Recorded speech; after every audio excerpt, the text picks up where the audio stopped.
Join us now for Education Matters, a weekly look at the real people and real stories in education across North Carolina. Welcome to Education Matters, presented by the Public School Forum of North Carolina. I'm Keith Poston. At a time of intense focus by state leaders on how schools are funded in North Carolina, a new study out this week shows a stark and growing gap between the highest and lowest wealth counties in the state, particularly urban and rural school districts. We'll discuss with one of the study's authors and two key experts on today's show. Before we tackle our main topics, we open with our Edlines, a quick scan of education headlines across North Carolina and the U.S.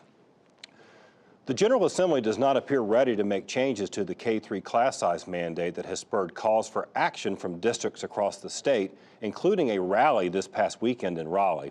School leaders say the mandate to lower class sizes in kindergarten through third grade, while a good idea, was not funded to account for the new teaching positions needed without sacrificing other teaching positions like art, music, and PE. They also say there isn't enough time or resources to create the extra classroom space needed. House Republican educating leader Craig Horn believes the General Assembly will take this matter up before the scheduled short session begins in May. Some school leaders say they are running out of time for action. Two Charlotte area communities, Matthews and Mint Hill, remain interested in breaking off from the Charlotte-Mecklenburg schools and forming their own charter school districts for town residents.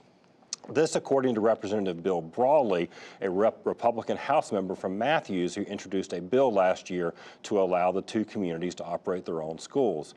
Former GOP State Representative Charles Jeter, who now represents CMS, says the move would further segregate Charlotte area schools. Both Matthews and Mint Hill are more white and affluent compared to Mecklenburg as a whole. Representative Brawley, pictured here, says CMS should be more concerned that these communities no longer trust them to educate their children.